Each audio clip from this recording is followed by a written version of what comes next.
All right, everybody, welcome back to Late Night Lately. I'm your host, Chad White. If you didn't know, this is the premier late night podcast for the website, cpluscomedy.com. Like I just said, it's a website. Go there. You like this new theme song? I made it myself. It's a fantastic theme song, if I do say so myself. Late Night Lately, episode 4. Okay, let's get to the monologue. We've got some hot monologue to get to. Prince Harry and Meghan are said to be using royal titles for their children. Unfortunately, the young prince and princess are already surrounding themselves with little Prince Andrew and kid Jeffrey Epstein, all the while hanging out with a bunch of newborns on younger Lolita Express. I love that joke. It's a very bad joke. Elon Musk is said to be planning to start his own town inside of Austin, Texas, after Joe Rogan opens up an anti-cancel culture comedy club in the city, shifting the motto of keep Austin weird to get the hell out of Austin. It's a lost cause. Quick, get to Marfa before it's lost cause too. Okay. Nothing like saying, okay, then moving on. Senate Republicans are taking Fox News host Tucker Carlson to task after he aired edited videos of the January 6th Capitol riots. As poorly done as they are, Carlson has really improved since his debut on Photoshop using those Trump NFTs.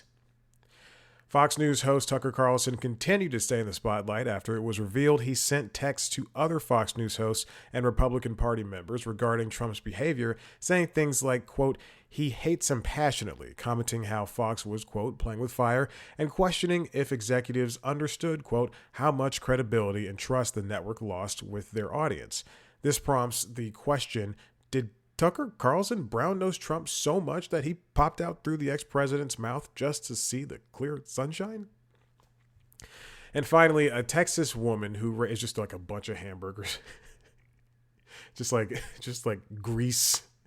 It's like an alien from Aliens popping out of the stomach. Ugh, oh my gosh! But he's still crazy. And finally, a Texas woman who raised an alligator for 20 years that grew up to 8 feet long had the reptile confiscated by a wildlife agency. She would have gotten away with it too if it weren't for the alligator's insistence that it take a year off from college to study a frog. That was a monologue, everybody. Don't let him sit on that bad pun in the end. Episode 4. It's kind of late, like 3 days late, because I refuse to do things on time. Even though I got nothing to do this week in late night. What happened? Late night was abreast with jokes about Carlson and such. All of these, the only reason we know about these texts is because the committee for the January 6th committee released all the texts for this because and the Dominion, they had like Dominion stuff. We knew Fox News, Rupert Murdoch, that trial, that thing's going on right now. He knew Fox News was lying the entire time, and it continued to go with it. Hosts sent all these texts out. Fox News hosts sent all these texts out to each other, going, "This is bull crap. What's going on? Why are we lying?" And then they still did it. That's what happens. What happened this week in late night? Marlon Wayans takes over the Daily Show. Mute it. What's good? Marlon Wayans took over the Daily Show, bringing his brand of comedy to the late night stage. The thing about Marlon is I don't know if he had any inclination at all to host any type of late night show. Fact is, he did a really good job. I think he did a fantastic job. I do think he's better at delivering these prepared lines. I've never seen his stand-up, and I don't plan on watching that stand-up special that he did. But the prepared lines rather that he had for the monologue and everything were great. The ad-libs were just as good too.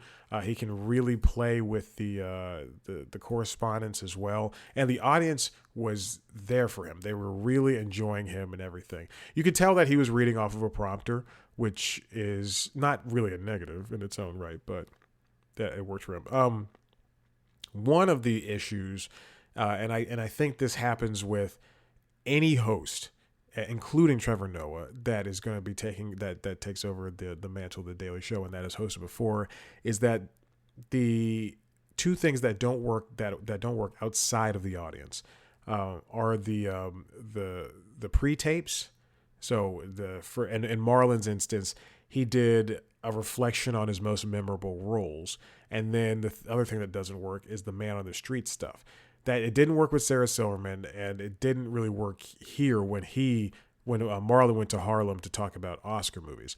In some ways, I do think audience interaction is a very important part of the Daily Show, but it just doesn't seem right. It just doesn't seem as though, and I hated it when Desus and Mero did it too.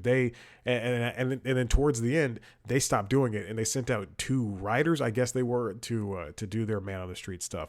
It just didn't work because, for them, at least for Desus and Mero, those writers, no one who knew who they were. Like, why would I want to talk to a couple of people with cameras like that? That's just you just seem like a YouTuber at that point. And then versus for Desus and Mero, at least they can salvage it and make it funny. But for Marlon, I don't think that it really mixed well. He really mixed well with the random people on the streets. And then for that reflects on the most memorable roles, it was just, looking back at his roles and people clapping over it. There weren't really any. Well, I mean, there were jokes, they just didn't pay off. Which is not to say Marlon's not funny. It's just that didn't work. Now his interviews, they were great. He was excited to talk to Mason Gooding and Bomani Jones and his friend. Let's see, he knew Omar Epps. He and Omar Epps grew up together, which is, again, when you can get people that know each other, it really pays off.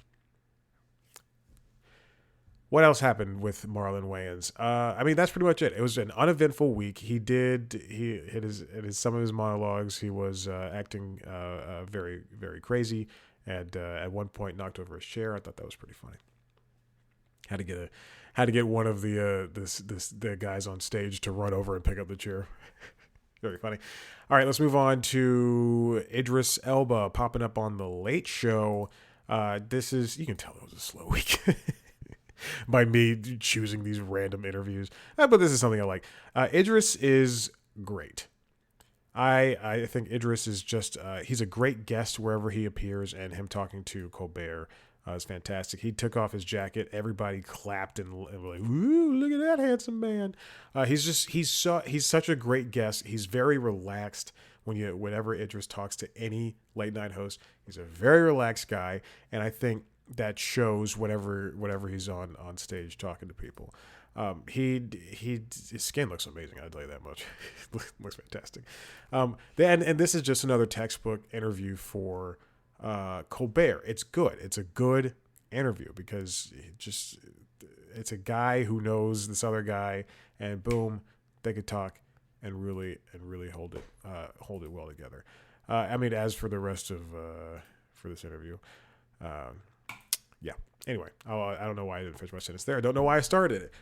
Continuing on with Colbert, he had more, interview chunks with what I've called interview chunks with Steven Spielberg, with Stephen Colbert, Colbert on Colbert. This is such a surprise because I don't know why it was happening. I kept seeing Steven Spielberg videos pop up, and it makes sense that Colbert probably spent 2 hours with Spielberg and John Williams, and it only makes sense that there's a good amount of salvageable. That sounds like it was a bad interview. It sounds like it looks like there's a good amount of. It makes sense. There's only a good enough amount of interview available. I don't understand why they didn't just upload it as like a single entity, not the entire interview rather, but just like these last 3 or 4 segments where they're 3 to 2 to 1 minute long each, and then the John Williams one is 10. They were included as part of an episode, which doesn't make sense to me as a part of, let me see, I forgot which episode it is. Let me pull up YouTube TV. Let me go to my recorded shows. Yes, I record every late night show, even though they're readily available on streaming because who knows what's going to happen. Oh, shoot. Don't start. Okay. He had an episode with Lily Fonda, Jane Fonda and Lily Tomlin. And then the secondary guests were the continued interviews with Spielberg and John Williams. I don't know what that is. I don't know why they did that. I think my only idea is that is for the Oscars, and at that point, it just kind of doesn't make sense to me. I would have rather have had 2 nights straight with a Spielberg interview, like one episode dedicated to that to the big overall part of it, and then the next episode I would have followed up with a couple more people who were going to be on. It would have been Monday, Tuesday for me. Or Monday, Thursday. Just keep it all tight. You don't want to separate it like that. And I mean, I'm sure they had, people that could have. Well, I don't know. Yeah, it doesn't make sense to me. Anyway, there's that. And then we have a musical performance that really stood out to me twice. Twice Set Me Free appeared on The Tonight Show with Jimmy Fallon. This has got to be. This is something I believe that can only happen on Fallon. It can't happen on maybe Kimmel, but it can't happen on Late Show. It won't happen on Late Show. It can't happen on Seth Meyers. Or The Daily Show. Or Bill Maher, Gutfeld. It's amazing how K-pop still lingers in the cultural zeitgeist even after BTS has disappeared. It's good to see groups like Blackpink and Twice and Monsta X and the rest of those bands. Are they bands? Because they don't actually play music. They just dance. I mean, we call them boy bands. Pop groups. I gotta get the nomenclature down. But this is amazing that they're still doing well, and they had all 9 of these young ladies out here dancing. The audience went wild for it. Well, the girls in the audience, little young women in the audience, were going wild. Jimmy's over here watching, bopping along, doing his thing, and I mean, it's just a solid performance. I didn't realize that there were 9 people in this group. I did not know that, because in Blackpink there's 4. Yeah, listen to some Blackpink. Oh, I love Rosé. That's not a joke. I love Rosé. Moving on. Speaking of tonight's show, continuing on. This is a tie-in with the Super Mario movie. Jimmy Fallon, the Roots, and some of the cast of the Super Mario Brothers movie sang the Super Mario Brothers theme song. Now, I'll tell you this. They've been doing them and Corden. Fallon and Corden have been doing these types of bits for as long as I can remember, and it's very simple. They're just singing theme songs, and that's it. And there's no joke there. It's just you're supposed to enjoy the visuals and everything, and it looks great. It looks nice. It's very obvious that Anya Taylor-Joy only knew one line of music from the Super Mario Brothers theme song. The Roots, they did their part. Jack Black is there. Everybody's having a nice time. And then they're dodging visual effects and everything. Again, it has nothing to do with anything with the exception of this movie. It's just a tie-in.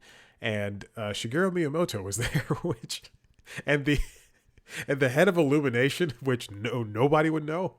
This guy was also singing the song. It just doesn't, but I don't understand why this was here. And why it had to be part of the Tonight Show. My only guess is that they pumped this out because it was Mario Day, obviously, because this did appear on March 10th, which is Mario Day. But that's my guess as to why that happened. But then another thought that went through my head was, hey, some of these people might not be available for them to interview when the movie comes out. But that's in a month. So I don't understand. Anyway, it was a Mario Day surprise, which is what I'm putting together now. And that's all it was. Moving on. Finally, we got callbacks that were just running the segment of Back in My Day on Late Night with Seth Meyers. I love it when he does a great thing where his callbacks are just...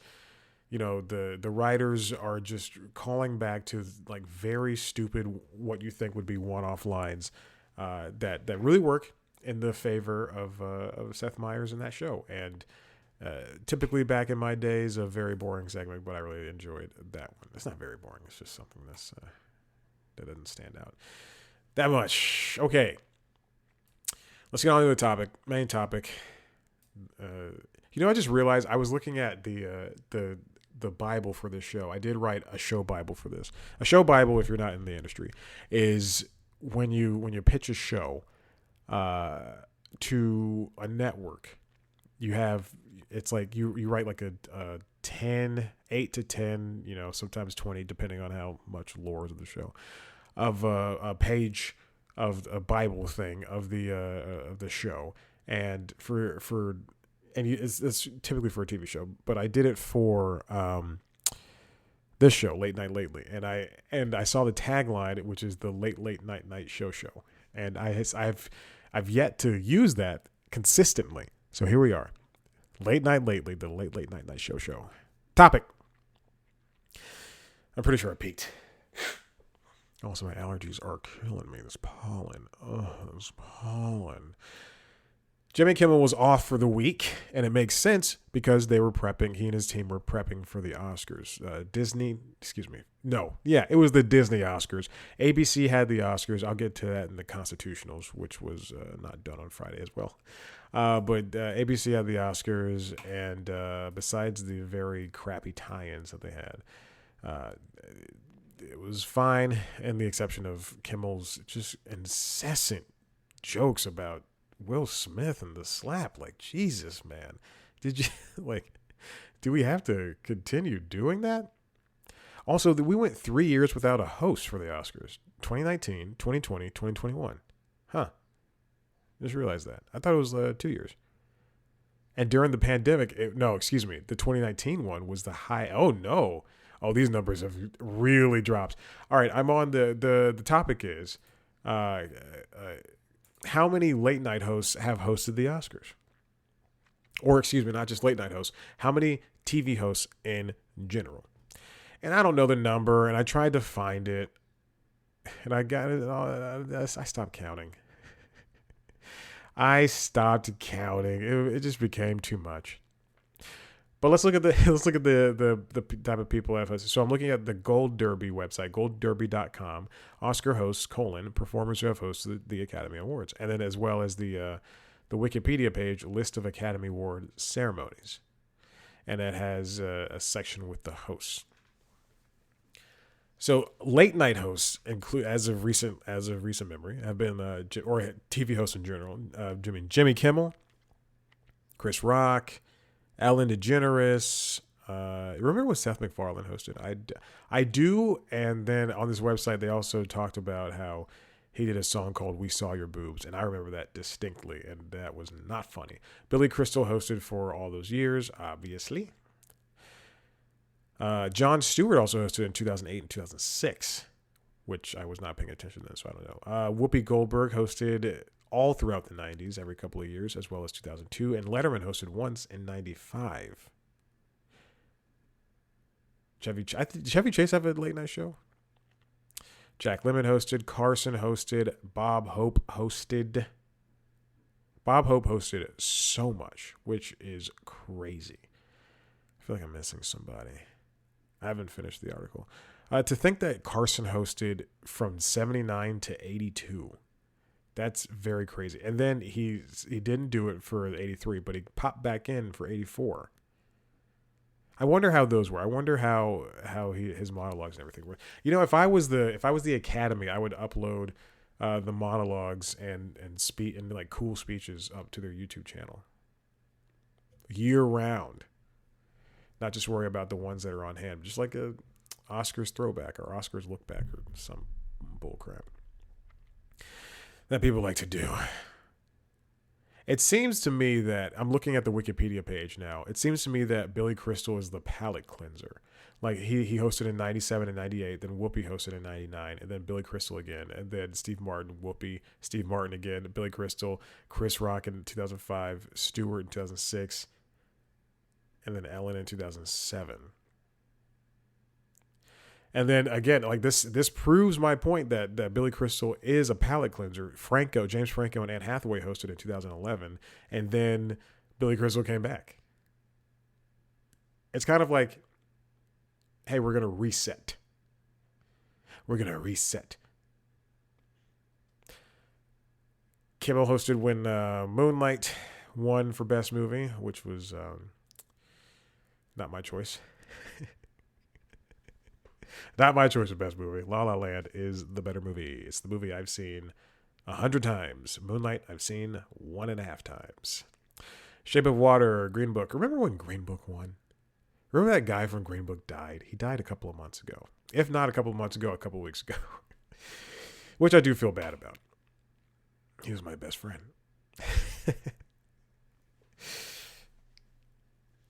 So in terms of hosts that I've hosted, is Jerry Lewis a host? Did he ever have a TV show where he was hosting? Fred Astaire hosted. Jack Benny hosted. I feel like some of these guys had shows in the 40s and 50s. Excuse me, in the 50s and 60s, because that's when TV happened. TV didn't happen in the 30s. I took a TV class in college, but it was a TV. Was it a TV criticism or understanding how TV is written? I don't know, but it was like the first of its kind at my college. Carson was a very popular host according to the Gold Derby website. Jack Lemmon made 4 appearances as host, but he also hold on. He also earned 2 Oscars out of 8 nominations. Now I'm reading under Jack Lemmon in the 30th Awards in 1958. He co-hosted with Bob Hope, David Niven, James Stewart, Rosalind Russell, and Donald Duck. I have got to see Donald Duck at the Oscars. That's crazy. What is he? I don't understand how that happened. I need to see a video. I need to see something. 1958. Here's a YouTube video. That is correct. And they had the opening. It's on the Oscars up. Yeah, see, there we go. Okay, well, it doesn't sound like anything. Because people who make movies also make news. The journalists of the world. All right, this is pissing me off. I don't see Donald Duck anywhere. I want to see Donald. They need to upload that to whatchamacallit, to YouTube. Man, that would be so funny. I'm sure they have the video. If they have this opening number. When did the Oscars become a way for people to do, giant opening numbers and things like that? Whoopi Goldberg was the first black performer and first solo woman to host the Oscars. Steve Martin never had a TV show. Jon Stewart is a really good choice, I believe, at that point. But now he would be obviously a bad choice. Billy Crystal's great. Ellen, the host. I remember that 2014 one. She did a good job. I don't think I was watching in 2007, obviously, but she is the second woman to host the Oscars solo. She interacted with the audience, which is great. I think that was like the change because that 2004 one was the one where they took the selfie and it had all those people in it. I want interactivity. I think that what makes a good host is that they already host a show or they're a performer, not an actor. A performer really works. When Hugh Jackman hosted, it was great. When Chris Rock hosted, it was good because he's a comedian. That's a performer. But when Seth MacFarlane hosts, that's an actor. That's a guy doing acting things.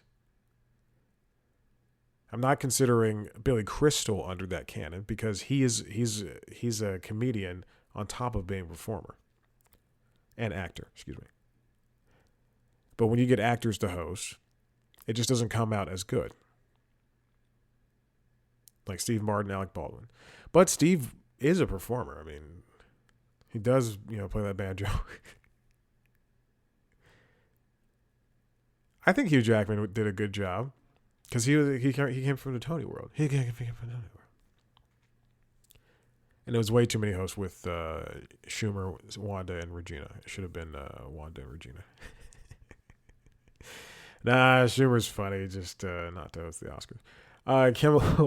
Kimmel does a fine job, except for last night when he was spending way too much time on what happened last year, and the jokes weren't even funny.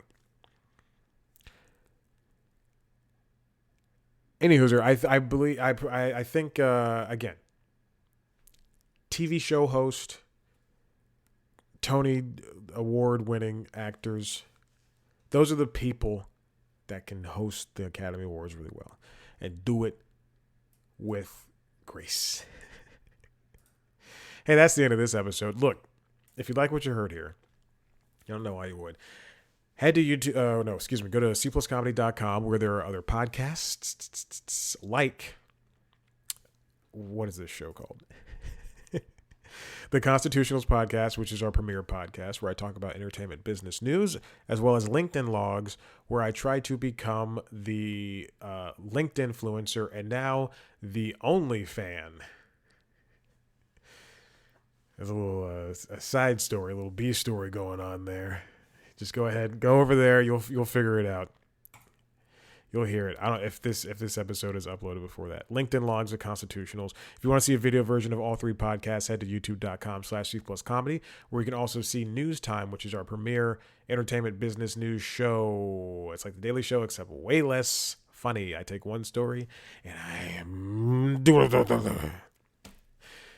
Instagram, Twitter, Facebook, TikTok at C+comedy. Me on those platforms at Chad Black White. Rate, review, subscribe. Tell your friends about this show. And looks like we're finally going to have to go out with a bang. Here we go. All right. That's the end of the show. I'm sorry that we did not hit everything you wanted to hit. But we will do our best to continue to do so. All right. Do I continue talking over it? No.